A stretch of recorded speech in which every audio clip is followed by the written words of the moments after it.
Hello friends, मेरा नाम है वैभव और आप लोग देख रहे हैं करियर मित्रा के यूट्यूब चैनल को। दोस्तों, भारत में क्रांतिकारी आंदोलन से रिलेटेड क्या कुछ घटना चक्र पूर्वावलोकन में दिया हुआ है, उस सबको यहाँ पर हम देखेंगे। यहाँ पर आपको बुक की पीडीएफ नहीं पढ़ाई जाएगी डायरेक्टली, बल्कि उसका कंपाइलेशन पढ़ाया जाएगा। और ये इतना इंपॉर्टेंट है कि आप यकीन मानिए, अगर आप मल्टीपल टाइम्स घटना चक्र की बुक को पढ़ना चाहते हो, सो इससे बेटर तरीका दूसरा हो ही नहीं सकता है। जैसे आप खुद के अपने नोट्स बनाते हैं, उससे ज़्यादा सिस्टमेटिक तरीके से यहाँ पर नोट्स बनाए गए हैं। जितने जो भी कुछ इवेंट हुए हैं हर एक पर्टिकुलर चैप्टर में जो दिए गए हैं, उन सारे इवेंट को पर्टिकुलर डेट के साथ में एकदम अरेंज्ड तरीके से सब कुछ रखा गया है, ताकि आप मल्टीपल टाइम्स रिवाइज कर पाओ। क्योंकि आप कुछ भी पढ़ लो, अगर आपने रिवीजन प्रॉपरली नहीं करा है, तब कोई मतलब नहीं है उसको पढ़ने का। क्योंकि एग्जामिनेशन में आप अच्छा तभी परफॉर्म कर पाओगे जब चीज़ें आपके दिमाग में होंगी, और वो तभी पॉसिबल है जब आपने मल्टीपल टाइम्स रिवाइज करा हो। और रिवीजन तभी कर पाएंगे जब प्रॉपर आपके पास नोट्स हों। सो यहाँ पर घटना चक्र को अगर आप रिवाइज करना चाहते हो, तो हमारा जो पीडीएफ है उससे बेटर आपको पूरे यूट्यूब पर नहीं मिलेगा। इस बात की मैं गारंटी दे सकता हूँ। कोई भी सजेशन, कोई भी फीडबैक हो तो कमेंट सेक्शन में आप लोग जरूर बताइएगा इस पीडीएफ के बारे में। फिलहाल सबसे पहला काम ये करिए कि ये वीडियो पूरा देखिए। यहाँ पर भारत में जो क्रांतिकारी आंदोलन रहे, उससे रिलेटेड जो फैक्ट दिए हुए हैं बुक के अंदर, वो सब कुछ कंपाइल्ड है। चैप्टर समरी यहाँ पर है, सारे एमसीक्यू कवर्ड है। ठीक है, आइए शुरू करते हैं आज के अपने इस वीडियो सेशन को। अब जो आप अपनी स्क्रीन पे देख रहे हो, यहाँ पर सबसे पहला जो ये टेबल आपको देखने को मिल रहा है, जिसमें हमने घटनाक्रम और तिथि को साथ में अरेंज करा है। सो इस पर्टिकुलर चैप्टर में जितने इवेंट दिए गए हैं और वो कौन कौन सी डेट्स पर हुए हैं, वो सारी चीजें यहाँ पर कंपाइल्ड हैं। पूरा ये चैप्टर जो है आपका 6 पेजेस में कंप्लीट है। अगर आप बुक में देखो, तकरीबन 20-25 पन्नों के आसपास है। सो उन 20-25 पन्नों को आप ना पढ़ो, मात्र इन 5-6 पन्नों को पढ़ लो, तो ये चैप्टर आपका खत्म हो जाएगा। अगर आपको ये पीडीएफ चाहिए, तो इस पीडीएफ के लिए, इस पीडीएफ क्या मतलब पूरी इंडियन हिस्ट्री की समरी पीडीएफ के लिए, आपको सिंपली 9027281376 इस नंबर पर व्हाट्सएप या फिर टेलीग्राम मैसेज करना है। अब इसका मैंने एक टेलीग्राम चैनल का लिंक भी आपको दिया हुआ, ताकि आप सैंपल फाइल देख पाओ। बाकी इस वीडियो के माध्यम से तो चीज़ें आपको क्रिस्टल क्लियर हो ही रही हैं। सो यहाँ पर मात्र 99 रुपए का पेमेंट करके आप ये कंप्लीट कंपाइलेशन इंडियन हिस्ट्री का हमसे ले सकते हैं। ठीक है, चलिए अब शुरू करते हैं आज के अपने सेशन को। सबसे पहले यहाँ पर बात करते हैं उन इवेंट्स की जो हुए हैं। ठीक है, क्रांतिकारी आंदोलन से रिलेटेड जो इंडिया में क्रांतिकारी आंदोलन रहे और इस बुक के अंदर गिवन है। सबसे पहले बात करें यहाँ पर इंडियन पेट्रियोटिक एसोसिएशन की। ये पर्टिकुलर कोई क्रांतिकारी आंदोलन नहीं था, बट ये एग्जामिने उसमें बुक में आपको दिया हुआ है। सो इसकी डेट यहाँ पर याद रख लीजिएगा, 1888 में ये हुआ था। व्यायाम मंडल की बात करें, यहाँ से स्टार्ट होता है आपका 1896-97 में ये इसको स्थापित करा गया। चापरेकर ब्रदर्स, इनके द्वारा रेंड और आयर्स्ट, इसकी हत्या की गई। कब? जून 1897 में। तिलक पर राजद्रोह का मुकदमा हुआ जुलाई 1897 में। जब क्रोनोलॉजिकली अरेंज करने के लिए आएगा, उस मोमेंट पर आपको ये टेबल्स बहुत ज्यादा बेनिफिशियल रहेंगी, क्योंकि कहीं भी आपको ऐसा नहीं मिलेगा कि वहां पर हर एक चैप्टर के आगे सबसे पहले इस तरीके से वेल अरेंज्ड तरीके से सब कुछ दिया गया हो। मित्र मेला की बात करें, वीडी सावरकर 1899 में इसको स्टेब्लिश करा वीडी सावरकर ने। सरल घोषाल का अखाड़ा 1902 1902 में। आत्म उन्नति समिति की बात करें 1902। अनुशीलन समिति एक ढाका में स्टेब्लिश हुई और एक आपकी कलकत्ता मिदनापुर में। ठीक है, मतलब मिदनापुर कलकत्ता में। तो ये जो हुई, ये पहले हुई है आपकी 1902 में। अभिनव भारत की बात करें, बीडी सावरकर, इनके द्वारा इसको स्टेब्लिश किया गया 1904 में। अनुशीलन समिति की बात करें, अक्टूबर 1906, अक्टूबर 1906 में अनुशीलन समिति जो है इसको स्थापित किया गया। ये बर्रा डकैती, ये 1908 में हुई थी। इसके बाद किंग्स फोर्ट हत्याकांड, जिसको मुजफ्फरपुर बम कांड के नाम से भी जानते हैं, ये खुदीराम बोस और प्रफुल्ल चाकी, ठीक है, इनके द्वारा इसको करा गया। और ये आपका 30 अप्रैल 1908 का है। ये पर्टिकुलर डेट याद रखिएगा, एग्जैक्टली डेट के साथ में पूछा गया है। अलीपुर षड्यंत्र केस की बात करें 1908। करजन वाइली, इसकी हत्या, ये भी एग्जामिनेशन में आ चुका है 1909। जैक्सन हत्याकांड की बात करें दिसंबर 1909। हावड़ा षड्यंत्र प्रकरण की बात करें 1910। लाहौर षड्यंत्र मुकदमे की बात करें तो ये दो थे। एक था जो गदर आंदोलन के जस्ट बाद हुआ था, जो कि 1916 का है, और दूसरा है जिसमें भगत सिंह और दूसरे जो क्रांतिकारी थे उन पे मुकदमा चलाया गया, ये 1930 का है। ठीक है, तो ये दोनों ही यहाँ पर याद रखिएगा। इसके बाद चार्ल्स टेगार्ड, इसकी हत्या की बात करें तो 12 जनवरी 1924। कानपुर षड्यंत्र के मुकदमे की बात करें या केस की बात करें 1924। हिंदुस्तान रिपब्लिकन एसोसिएशन अक्टूबर 1924। काकोरी कांड या फिर काकोरी एक्शन डे 9 अगस्त 1925। राष्ट्रीय स्वयंसेवक संघ, इसके जो इस्टेब्लिशमेंट हुआ ये 27 सितंबर 1925 में हुआ। अच्छा, यहाँ पर कुछ एक, जैसे आप यहाँ पर देख रहे हो कि राष्ट्रीय स्वयंसेवक संघ का कोई मतलब नहीं है क्रांतिकारी संस्था से, बट ये सारी चीजें इसलिए यहाँ पर दे रखी हूँ कि इस पर्टिकुलर चैप्टर में ये मेंशन था, इसलिए यहाँ पर इसको मेंशन किया गया है। नौजवान सभा की बात करें मार्च 1926। अशफाकुल्ला खां, इनको फांसी हुई 19 दिसंबर 1927 को। हिंदुस्तान सोशलिस्ट रिपब्लिकन एसोसिएशन की बात करें HSRA की, तो इसका एस्टेब्लिशमेंट किया गया 27 सितंबर 1928 को। इसके बाद नेक्स्ट यहाँ पर बात करें, सॉन्डर्स की हत्या जो हुई वो आपका दिसंबर 1928 में हुई। केंद्रीय विधानसभा बम कांड, ये हुआ आपका 8 अप्रैल 1929 को। मेरठ षड्यंत्र केस की बात करें, ये भी 1929 का है। जतिन दास की मौत हो गई, उनकी मृत्यु हो गई, वो शहीद हुए 13 सितंबर 1929 को। आगे बढ़ते हैं। चटगांव शस्त्रागार धावा, ये 18 अप्रैल 1930 का है। इसके बाद लाहौर षड्यंत्र केस में भगत सिंह, राजगुरु, सुखदेव, इनको मौत की सजा सुनाई गई अक्टूबर 1930 में। चंद्रशेखर आजाद की जो हत्या की गई ये हुई आपकी 27 फरवरी 1931 को। भगत सिंह, राजगुरु, सुखदेव, इनको फांसी दी गई 23 मार्च 1931 को। शांति घोष और सुनीति चौधरी, इनके द्वारा जिलाधिकारी को गोली मारी गई कब? दिसंबर 1931 में। बीना दास, इनके द्वारा जो है गवर्नर पर दीक्षांत समारोह में गोली चलाई गई कब? फरवरी 1932 में। सूर्यसेन, इनको फांसी दी गई 12 जनवरी 1934। फॉरवर्ड ब्लॉक, इसका एस्टेब्लिशमेंट कब हुआ? 3 मई 1939 को। अब यहाँ पर एक एक करके हम बात करते हैं उन संगठन की और कुछ संगठन और उससे रिलेटेड जो व्यक्ति रहे या फिर जो संस्थापक थे उनके बारे में। सबसे पहले अभिनव भारत की बात करें तो ये VD Savarkar. Anushilan Samiti Aurobindo Ghosh. Ghadar party Lala Hardayal. Swaraj party CR Das. Mitra Mela V D Savarkar. Indian republican army Surya Sen. इसके अलावा हिंदुस्तान रिपब्लिकन एसोसिएशन तो SN सान्याल, ये इससे रिलेटेड रहे थे। नेक्स्ट यहाँ पर बात करें प्रमुख षड्यंत्र केस और उससे संबंधित जो क्रांतिकारी हैं। सबसे पहले दिल्ली षड्यंत्र केस, इससे रिलेटेड रहे अमीर चंद।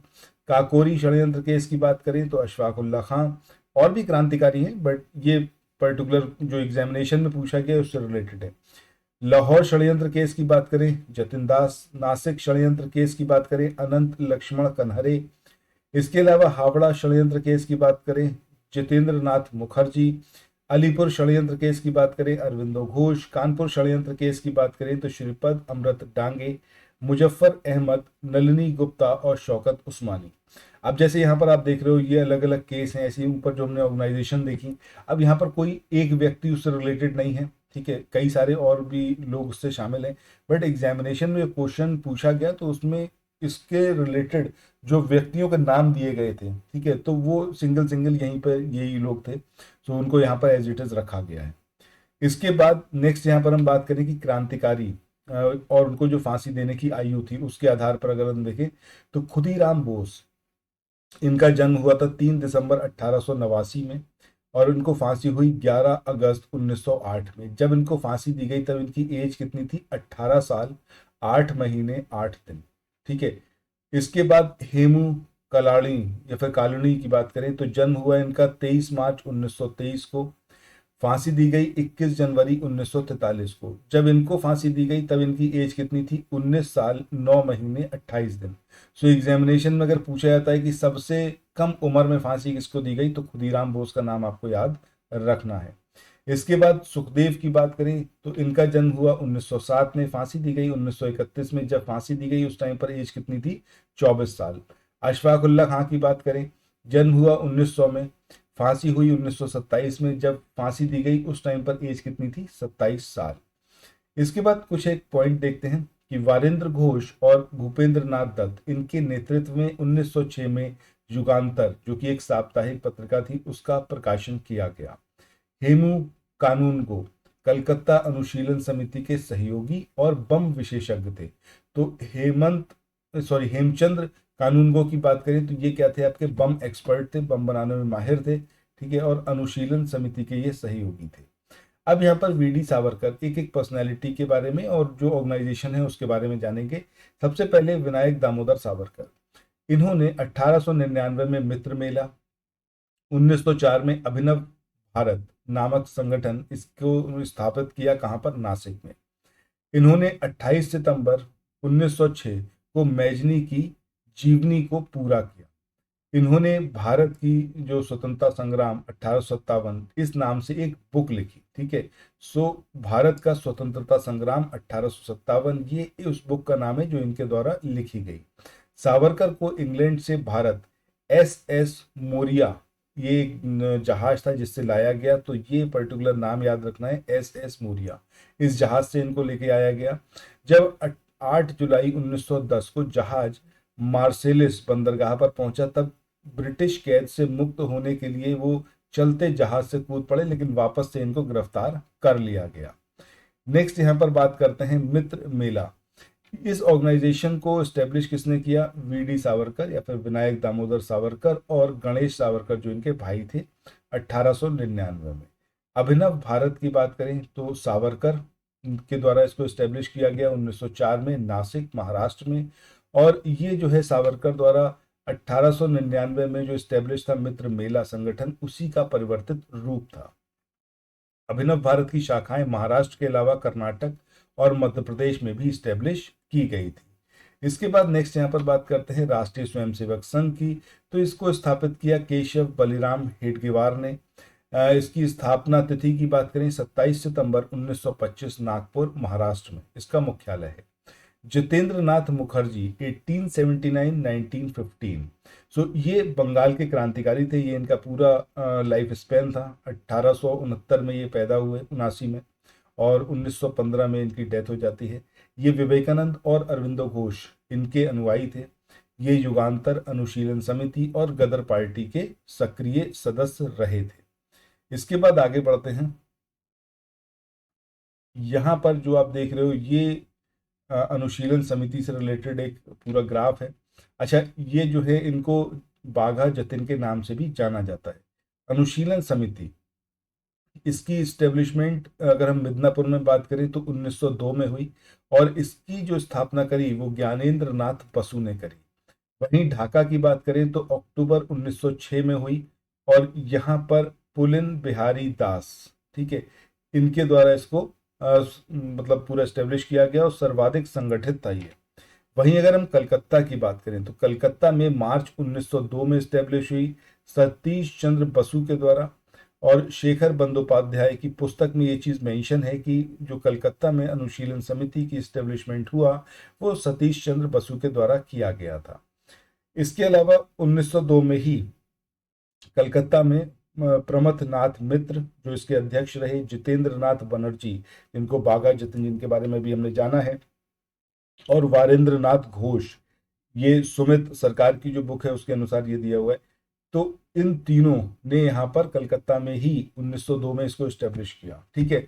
सो कलकत्ता में दो अलग अलग इसकी शाखाएं थी, एक सतीश चंद्र बसु के द्वारा एस्टेब्लिश की गई और एक प्रमथनाथ मित्र, जितेंद्र नाथ बनर्जी और वारेंद्र नाथ घोष के द्वारा। चलिए आगे बढ़ते हैं। यहाँ पर बात करते हैं व्यायाम मंडल की। अब क्या कुछ यहाँ पर व्यायाम मंडल के बारे में है उसको देखते हैं।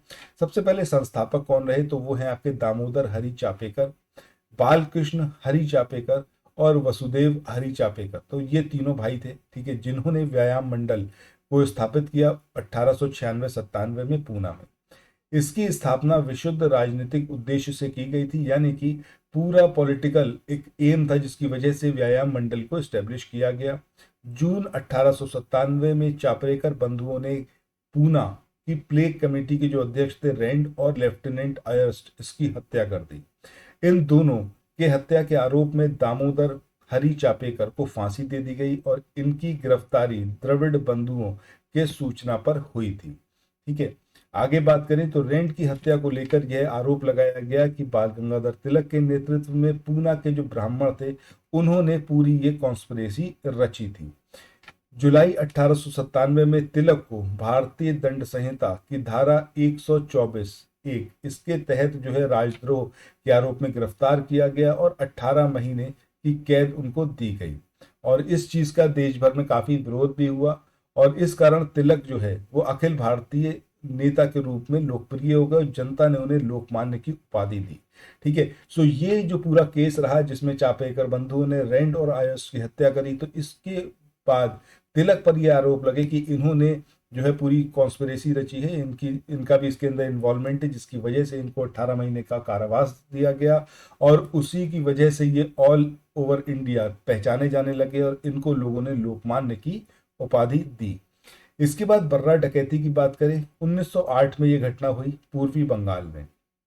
बर्रा डकैती करने वाले क्रांतिकारियों के समूह को पुलिन बिहारी दास इन्होंने नेतृत्व प्रदान किया, यानी कि नेतृत्वकर्ता की बात करें तो वो कौन थे आपके पुलिन बिहारी दास।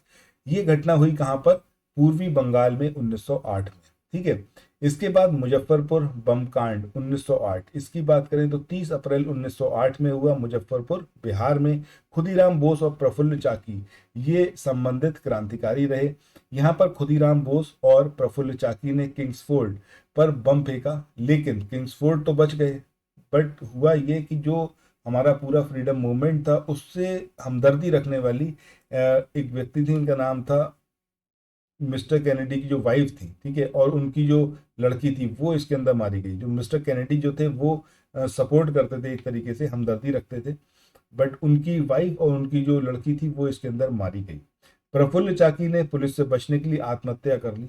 वहीं खुदीराम बोस की बात करें तो इनको गिरफ्तार कर लिया गया और गिरफ्तार करके इनको फांसी दे दी गई। इसके बाद नेक्स्ट यहाँ पर बात करते हैं अलीपुर षड्यंत्र मामला, जो कि 1908 का है।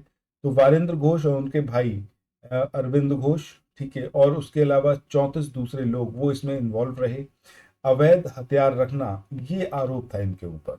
इस मामले में 17 लोगों को मतलब सजा हुई, लेकिन अरविंदो घोष जो थे उनको रिहा कर दिया गया। और इस मामले में अरविंदो घोष का बचाव किसने करा, CR दास या फिर चित्तरंजन दास ने किया था। और इस मामले में सरकारी गवाह कौन बने, वो थे आपके नरेंद्र गोसाई।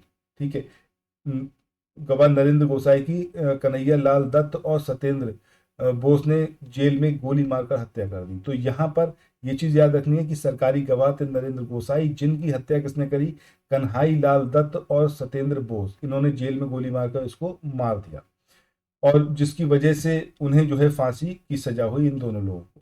अरविंदो घोष ने एक बुक लिखी वंदे मातरम, उसमें निष्क्रिय विरोध के सिद्धांत का प्रतिपादन किया था। उनका मानना था कि अंग्रेजों को भारत अविलंब छोड़ देना चाहिए, जब तक अंग्रेज ऐसा नहीं करते तब तक उनके विरुद्ध प्रदर्शन करते रहना चाहिए। तो ये जो पर्टिकुलर बुक है वंदे मातरम, ये अरविंदो घोष के द्वारा लिखी गई है, ये चीज जरूर याद रखें। नासिक षड्यंत्र प्रकरण की बात करें, ये प्रकरण है आपका 21 दिसंबर 1909 का। इसमें नासिक के मजिस्ट्रेट MMT यानी कि ऑर्थर मेसन टिपेट्स जैक्सन, इनको जो है एक थिएटर में अनंत लक्ष्मण कन्हरे इनके द्वारा गोली मार दी गई। ठीक है, सो अनंत लक्ष्मण कन्हरे इनका नाम याद रखना है। नासिक षड्यंत्र केस में जो है मजिस्ट्रेट को इन्होंने मार डाला। अनंत लक्ष्मण कन्हरे की बात करें तो ये अभिनव भारत सोसाइटी के सदस्य थे। जैक्सन की प्रतिष्ठा एक बहुत ही सहानुभूतिपूर्ण और लोकप्रिय जिलाधिकारी के रूप में थी। जैक्सन को मारा क्यों, फिर मारा इसलिए क्योंकि उन्हें जो है अभिनव भारत सोसाइटी द्वारा की जाने वाली गतिविधियों का पता चल गया था, इस वजह से इनको मारा गया। कृष्णजी कर्वे, इनके नेतृत्व में एक समूह ने 1910 के पहले महीने में जैक्सन को खत्म करने का फैसला किया था। कृष्णजी कर्वे ये विनायक देशपांडे और अनंत कन्हरे, इन्होंने उनके स्थानांतरण से पहले जो है वो जैक्सन को खत्म करने का फैसला किया था कि इससे पहले कि जैक्सन को कहीं और जो है ट्रांसफर किया जाए, उससे पहले ही इनको मार देना चाहिए। अनंत कनहरे ने जैक्सन की हत्या की जिम्मेदारी ली और पकड़े जाने से बचने और अन्य सहयोगियों को बचाने के लिए जहर खाकर आत्महत्या करने का फैसला किया। ये किसने फैसला किया? अनंत कनहरे ने। उन्होंने लंदन से वीर सावरकर द्वारा भेजी गई पिस्तौल का इस्तेमाल किया।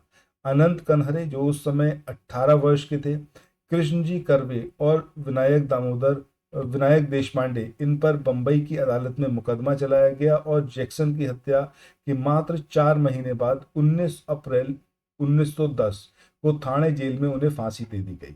सो अनंत कनहरे और कृष्णजी कर्वे और विनायक देशपांडे, इन तीनों लोगों को फांसी दे दी गई। कहां पर? थाने जेल में 1910 में 19 अप्रैल को। आगे बढ़ते हैं। अभिनव भारत सोसाइटी के जो 27 सदस्य थे, इनको दोषी ठहराया गया और उन्हें सजा दी गई। वीडी सावरकर के भाई जो गणेश सावरकर थे, उनको काला पानी भेज दिया गया। इसके बाद आगे बात करते हैं हावड़ा षड्यंत्र प्रकरण 1910 का है ये, इसके बारे में। इसे हावड़ा शिवपुर षड्यंत्र केस के नाम से भी जाना जाता है।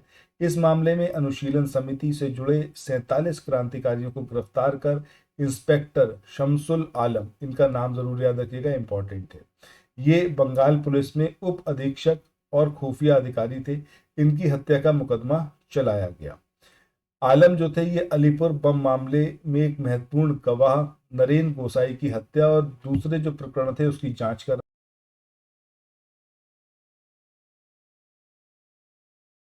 इस मामले में जो क्रांतिकारी जितेंद्र नाथ मुखर्जी थे, उनके कार्य को प्रकाश में लाने की कोशिश की गई, लेकिन बहुत ज्यादा कोशिश करने के बाद भी मामले में संबंध जो है वो स्थापित नहीं कर पाए। इसका कारण क्या था कि ये जो समिति थी, ये विकेंद्रित प्रकृति की थी, मतलब एक जगह सेंट्रलाइज नहीं थी। तो इस वजह से आपस में सारे तार को जोड़ा नहीं जा सका। सभी आरोपियों में से केवल जितेंद्र नाथ मुखर्जी और नरेंद्र नाथ भट्टाचार्य, इनको 1 साल के कारावास की सजा सुनाई गई।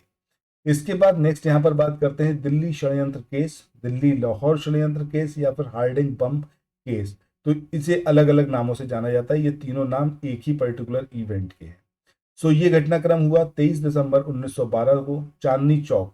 यहाँ पर जलूस निकल रहा था उस समय वायसराय लॉर्ड हार्डिंग का, जिन पर इस जलूस पर बम फेंका गया। इस मामले में वायसराय घायल हुए, लेकिन उनके महावत, जो हाथी का जो चालक था और जो रखवाला था, उसकी मौत हो गई।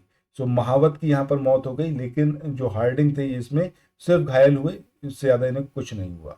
रास बिहारी बोस इस मामले में संलिप्त थे, जो बाद में भूमिगत हो गए और सफलतापूर्वक ये जापान भाग गए और वहां से जो है सेकेंड वर्ल्ड वॉर के समापन से कुछ साल पहले उनकी डेथ हो गई, मतलब वहीं पे उनकी डेथ हो गई और जापान भागने से पहले वह गदर षड्यंत्र में शामिल थे।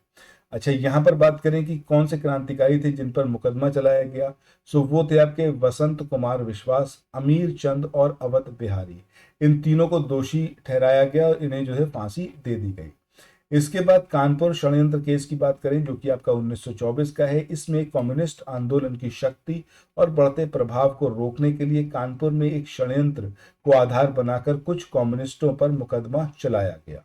अब ये कौन कौन से थे जो मेन लोग थे? वो आपके एमएन राय, श्रीपद अमृत डांगे, नलिनी गुप्ता, मुजफ्फर अहमद, शौकत उस्मानी, गुलाम शौकत हुसैन, रामचरण लाल शर्मा, इसके अलावा सिंगार वेलू चेटियार।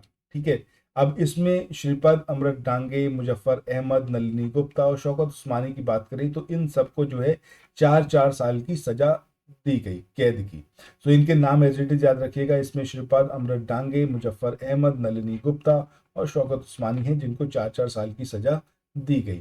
आगे बात करें हिंदुस्तान रिपब्लिकन एसोसिएशन की, तो देश में उचित ढंग से क्रांतिकारी आंदोलनों का संचालन करना, ये इसका उद्देश्य था। स्थापित किया गया अक्टूबर 1924 में और स्थापना स्थल क्या था? कानपुर। संस्थापक की बात करें, सतीन्द्र सान्याल इसके अध्यक्ष थे, राम प्रसाद बिस्मिल शामिल थे, जोगेश चंद्र चटर्जी, चंद्रशेखर आजाद और भगत सिंह इसके अंदर शामिल थे। काकोरी कांड या फिर काकोरी एक्शन डे की बात करें तो संबद्ध संगठन, ये क्या था इसका? HRA यानी कि हिंदुस्तान रिपब्लिकन एसोसिएशन के द्वारा इस कांड को किया गया 9 अगस्त 1925 को।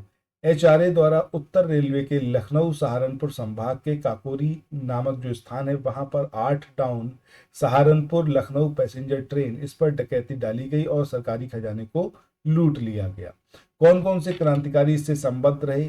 कुल 29 क्रांतिकारी थे, जिसमें अगर हम बात करें कि कौन कौन से मेन थे तो इसमें सत्येंद्र नाथ बख्शी, मुकुंदी लाल और मनमथ गुप्त, ये भी इसके अंदर शामिल थे जब इस कांड से रिलेटेड मुकदमा चलाया गया। अब फांसी की सजा पाने वाले कौन कौन से क्रांतिकारी थे जो इस प्रकरण के बाद जिनको फांसी दी गई? इसमें राम प्रसाद बिस्मिल, अशफाक उल्ला खां, रोशन लाल और राजेंद्र लाहिड़ी थे। अंग्रेजों को चकमा देकर फरार होने वाले क्रांतिकारी कौन थे? आपके चंद्रशेखर आजाद, और हिंदुस्तान रिपब्लिकन एसोसिएशन के यही एकमात्र सदस्य थे जो कभी भी पुलिस की गिरफ्त में नहीं आए। और अंत में 27 फरवरी 1931 को लखनऊ, जो आज की डेट में इसे हम प्रयागराज बोलते हैं, वहां पर एल्फ्रेड पार्क में एक पुलिस मुठभेड़ में ये मारे गए। और मारे क्या गए? इन्होंने खुद को गोली मार ली ताकि ये जो है अंग्रेजों की गिरफ्त में ना आए। अशफाक उल्ला खां की बात करें तो भारतीय स्वतंत्रता के लिए फांसी पाने वाले पहले रिकॉर्डेड मुसलमान यही हैं, अशफाक उल्ला खां। इन्हें काकोरी षड्यंत्र केस में फैजाबाद जेल में 19 दिसंबर 1927 को मात्र 27 वर्ष की आयु में जो है फांसी दे दी गई। भगत सिंह की बात करें तो इनका नाम काकोरी कांड से नहीं जुड़ा हुआ है, ये चीज याद रखिएगा। इस कांड से संबद्ध वकील की बात करें तो सरकार की ओर से जो पैरवी करने वाले वकील थे या फिर सरकारी वकील थे, इनका नाम क्या था? जगत नारायण मुल्ला। वहीं अभियुक्तों की ओर से जो पैरवी करने वाले वकील थे, इसमें लक्ष्मी शंकर मिश्र, केसी दत्ता और जयकरण नाथ मिश्र, ये जो अभियुक्त थे उनकी तरफ से मुकदमे की पैरवी कर रहे थे। इसके बाद काकोरी कांड बचाओ समिति की बात करें तो पंडित मोतीलाल नेहरू ने पंडित गोविंद वल्लभ पंत इनके नेतृत्व में काकोरी कांड बचाओ समिति इसका गठन किया था। अभियुक्तों की मांग थी कि उच्च कोटि के वकील जो है वो सरकार नियुक्त करे, लेकिन सरकार का निर्णय जो था वो अंतिम था। अब कौन कौन से क्रांतिकारी थे और कहाँ उनको फांसी दी गई, किस जेल में? राम प्रसाद बिस्मिल की बात करें, गोरखपुर जेल में इन्हें फांसी हुई। राजेंद्र लाहिड़ी की बात करें, गोंडा में इनको फांसी दी गई। रोशन सिंह इनको इलाहाबाद में, और वहीं अशफाक उल्ला खां को फैजाबाद जेल में फांसी दी गई। इसके बाद आगे बात करते हैं कलकत्ता के कमिश्नर चार्ल्स टेगार्ड, इनकी हत्या का प्रयास। ये 12 जनवरी 1924 को हुआ कलकत्ता में, और गोपीनाथ साहा इनके द्वारा इस घटनाक्रम को अंजाम दिया गया। कलकत्ता के चौरंगी रोड पर गोपीनाथ साहा द्वारा चार्ल्स टेगार्ड की हत्या का प्रयास किया गया, जो असफल रहा, लेकिन एक अंग्रेज नागरिक अर्नेस्ट डे इसको गोली लग गई। चार्ल्स टेगार्ड वर्ष 1923 से 1931 के मध्य कलकत्ता में पुलिस कमिश्नर था। इसके बाद नेक्स्ट ऑर्गेनाइजेशन की बात करते हैं, नौजवान सभा। इसका एस्टेब्लिशमेंट हुआ 1926 में, लाहौर इसका संस्थापना स्थल रहा। और भगत सिंह, छबील दास, यशपाल, रामचंद्र, भगवती चरण वोरा, ये सब इसके संस्थापक थे नौजवान सभा के। अंबिका चक्रवर्ती इसमें बाद में शामिल हुए थे। उद्देश्य था भारत में मजदूर और किसानों का राज्य जो है वो स्थापित किया जाए। इसके बाद HSRA की बात करते हैं, हिंदुस्तान सोशलिस्ट रिपब्लिकन एसोसिएशन। गठन कब हुआ? सितंबर 1928 में। कहां पर हुआ? फिरोजशाह कोटला मैदान, दिल्ली में। नेतृत्वकर्ता चंद्रशेखर आजाद। सहयोगी सदस्य की बात करें तो इसमें विजय कुमार सिंह, शिव वर्मा, जयदेव कपूर, भगत सिंह, भगवती चरण वोरा, सुखदेव, ये सब इसमें शामिल थे। तो भगत सिंह जो है वो भी इसके संस्थापक सदस्यों में से एक थे। उद्देश्य था भारत में एक समाजवादी गणतंत्रवादी राज्य की स्थापना करना। इसके बाद सॉन्डर्स हत्याकांड की बात करें, जो कि दिसंबर 1928 या फिर जिसको लाहौर षड्यंत्र केस भी बोलते हैं, तो उसमें कौन कौन शामिल था, कब ये इवेंट हुआ था और एग्जैक्टली सैंडर्स थे कौन? तो सॉन्डर्स की बात करें, साइमन कमीशन इसके विरोध के समय लाला लाजपत राय पर जब लाठियों का प्रयास किया गया था, तो उस टाइम पर यही जो थे वो सहायक पुलिस अधीक्षक थे सॉन्डर्स। और जिस लाठीचार्ज में लाला लाजपत राय की फाइनली डेथ हो जाती है, सो उसी समय ये कसम खा ली गई थी कि इनको तो भाई मौत के घाट उतारना ही है। सो ये जो हत्याकांड हुआ ये दिसंबर 1928 में हुआ। इसमें भगत सिंह, चंद्रशेखर आजाद, राजगुरु शामिल थे। भगत सिंह की बात करें तो इनका जन्म कब हुआ था? सितंबर 1907 में। अब HSRA की पहली क्रांतिकारी गतिविधि यही रही थी, सॉन्डर्स हत्याकांड। इसके बाद जतिन दास की बात करें तो लाहौर षड्यंत्र केस के अंतर्गत गिरफ्तार किए गए जतिन दास ने जेल में राजनीतिक बंदी का दर्जा प्राप्त करने के लिए भूख हड़ताल की थी। 63 दिन तक लगातार भूखे रहे थे और उसके बाद 13 सितंबर 1929 को इनकी डेथ हो गई भूख हड़ताल की वजह से।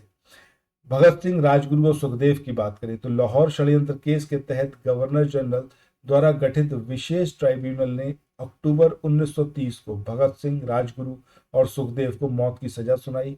23 मार्च 1931 को इन तीनों महान क्रांतिकारियों को फांसी दे दी गई। बटुकेश्वर दत्त, इनको काला पानी की सजा देकर सेलुलर जेल अंडमान भेज दिया गया। इसके बाद नेक्स्ट बात करें केंद्रीय विधानसभा बम कांड की।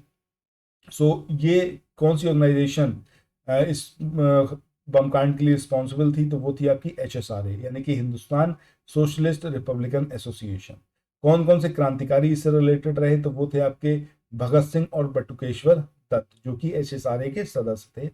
घटना की तिथि की बात करें 8 अप्रैल 1929 को ये घटना जो थी उसको अंजाम दिया गया। इस कांड में क्रांतिकारियों ने केंद्रीय विधानसभा में बम फेंका। उस समय ट्रेड डिस्प्यूट बिल और सेफ्टी बिल पर बहस चल रही थी। बम फेंकने का उद्देश्य सरकार को डराना मात्र था, किसी को यहाँ पर मारना उसका पर्पस नहीं था। जिसके बाद दोनों को गिरफ्तार कर उन पर मुकदमा चलाया गया। बाद में इस संगठन के जो दूसरे सदस्य थे उनको भी गिरफ्तार कर लिया गया। इस तरीके से टोटल 18 क्रांतिकारियों के ऊपर लाहौर षड्यंत्र केस के अंतर्गत मुकदमा चलाया गया। 23 मार्च 1931 को भगत सिंह, राजगुरु और सुखदेव, इनको फांसी दे दी गई। चोरी छिपे उनका अंतिम संस्कार फिरोजपुर जिले में सतलज नदी के तट पर किया गया और आज उसी स्थान पर शहीद भगत सिंह स्मारक लोकेटेड है। इनकलाब जिंदाबाद, ये जो नारा था इसका पहली बार नारे के रूप में प्रयोग भगत सिंह ने किया था और इन्होंने ही इस नारे को चर्चित बनाया था। भगत सिंह ने क्या कहा था? भगत सिंह ने कहा था कि आलोचना और स्वतंत्र चिंतन एक क्रांतिकारी की दो विशेषताएं हैं। इसके बाद नेक्स्ट बात करते हैं चटगांव शस्त्रागार धावा की। इस प्रकरण में मास्टर दा के नाम से जो प्रसिद्ध थे सूर्यसेन, वो शामिल थे। सूर्यसेन, इन्होंने बंगाल में इंडियन रिपब्लिकन जो आर्मी थी उसको स्थापित किया था। आगे बात करते हैं इंडियन रिपब्लिकन आर्मी। इसके जो सदस्य थे उसमें अनंत सिंह, अंबिका चक्रवर्ती, लोकीनाथ, प्रीति लता वाडेदार, गणेश घोष, कल्पना दत्त, आनंद गुप्त और तेगरा बल, ये प्रमुख थे। 18 अप्रैल 1930 को सूर्यसेन ने अंग्रेजों के विरुद्ध युद्ध की घोषणा की। सूर्यसेन के नेतृत्व में जो इंडियन रिपब्लिकन आर्मी थी उसके सदस्यों ने चटगांव शस्त्रागार पर आक्रमण किया और हथियारों को अपने कब्जे में ले लिया। 22 अप्रैल 1930 को जो इंडियन रिपब्लिकन आर्मी थी उसके सदस्यों और सेना के बीच संघर्ष हुआ जिसमें 80 सैनिक और 12 क्रांतिकारी मारे गए। 16 फरवरी 1933 को सूर्यसेन को गिरफ्तार कर लिया गया। सूर्यसेन के ऊपर मुकदमा चला और 12 जनवरी 1934 को उन्हें फांसी दे दी गई। कल्पना दत्त सूर्यसेन के साथ गिरफ्तार हुई जिन्हें आजीवन कारावास की सजा मिली थी। इसके बाद नेक्स्ट बात करते हैं फॉरवर्ड ब्लॉक की।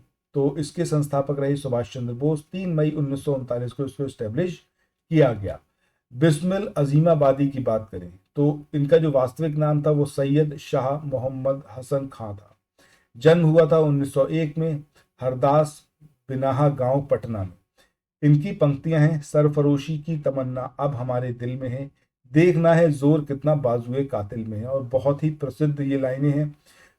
बिस्मिल अजीमाबादी इनके द्वारा इनको लिखा गया था और ये जो पंक्तियां हैं ये 1922 में काजी अब्दुल गफ्फार की पत्रिका, उसका नाम क्या था, सबाहा, इसमें छापी थी। इसके बाद आगे बात करते हैं अशफाक उल्लाह खां की। तो भारतीय क्रांतिकारियों के लिए या फिर क्रांतिकारियों में कहें तो ये एक बहुत बड़ा नाम है। इन्होंने फांसी, मतलब भारतीय स्वतंत्रता के लिए फांसी पाने वाले रिकॉर्डेड पहले ये मुसलमान थे और इन्हें जो है काकोरी षड्यंत्र केस में फैजाबाद जेल में 19 दिसंबर 1927 को 27 साल की उम्र में फांसी दे दी गई।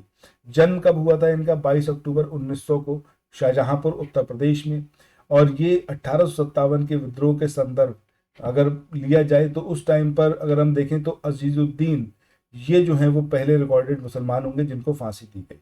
मतलब अगर 1857 को भी कंसिडर किया जाए, तब जो है पहले जो मुस्लिम व्यक्ति हैं उनका नाम होगा अजीजुद्दीन, जिनको फांसी दी गई। अदरवाइज ये जो अशफाकुल्ला खां हैं, सबसे पहले इन्हीं को फांसी दी गई, जो कि एक मुसलमान थे। 1857 के दिल्ली विद्रोह को दबाने के बाद अंग्रेजों द्वारा मुगल शहजादे मिर्जा अजीजुद्दीन को नवंबर 1857 में 6 अन्य जो मुगल शहजादे थे उनके साथ में दिल्ली दरवाजे पर फांसी। इसके बाद बात करते हैं पंडित राम प्रसाद बिस्मिल की। तो ये एक उम्दा शायर थे, बेहतरीन शायरी करते थे, और मुझे लगता है आप लोगों ने ये शेर जरूर सुना होगा कि मालिक तेरी रजा रहे और तू ही तू रहे, बाकी मैं रहूं ना रहूं, तेरी मेरी आरजू रहे, और जब तक तन में सांस है रगों में लहू रहे, तेरे ही जिक्र यार और तेरे ही जुस्तजू रहे। तो ये इनका एक उम्दा शेर था, और ये शेर इन्होंने पढ़ा था 19 दिसंबर 1927 को, जब इनको फांसी दी गई। और फांसी से मतलब 2 दिन पहले इनसे कहा गया कि दूध पी लो, तो इन्होंने मना कर दिया। इन्होंने बोला कि अब मैं केवल अपनी माँ का ही दूध पीऊंगा। इसके बाद नेक्स्ट यहाँ पर बात करते हैं श्री योगेश चंद्र चटर्जी की। तो ये जो थे वो हिंदुस्तान रिपब्लिकन एसोसिएशन के संस्थापक सदस्यों में से एक थे। काकोरी कांड में आजीवन कारावास की सजा इनको दी गई, और एक बुक इन्होंने लिखी इन सर्च ऑफ फ्रीडम, ठीक है। और इसमें जो है पंडित मोतीलाल नेहरू ने पंडित गोविंद बल्लभ पंत के नेतृत्व में काकोरी बचाव समिति का गठन किया, ये चीज लिखी हुई है। मुख्य मुकदमे में बचाव समिति के जो अध्यक्ष रहे वो पंडित मोतीलाल नेहरू रहे। इसके बाद बीना दास की बात करें, फरवरी 1932 में दीक्षांत समारोह में उपाधि ग्रहण करते समय गवर्नर पर गोली चलाने वाली एक वीरांगना थी। सो इसी के साथ आज के इस वाले सेशन को यहाँ पर एंड करते हैं। इसमें हमने भारत में जो क्रांतिकारी आंदोलन रहा उससे संबंध जो संगठन थे जो क्रांतिकारी थे उन सबको देखा, जो इस पर्टिकुलर बुक में दिए हुए हैं। तो ये पीडीएफ अगर आपको समझ में आया हो, मल्टीपल टाइम्स अगर आप घटना चक्र को रिवाइज करना चाहते हो, सो आप ये पीडीएफ कोर्स में एनरोल करा सकते हैं, जिसके लिए आपको मात्र 99 रुपए का पेमेंट करना है, जिसमें आपको कंप्लीट इंडियन हिस्ट्री की समरी मिलेगी इसी तरीके से। इसके लिए आपको 9027281376 इस नंबर पर व्हाट्सएप या फिर टेलीग्राम पर आप मुझसे संपर्क कर सकते हैं मैसेज के थ्रू, ठीक है। सो थैंक्स फॉर वॉचिंग, मिलते हैं नेक्स्ट वीडियो में, बाय बाय।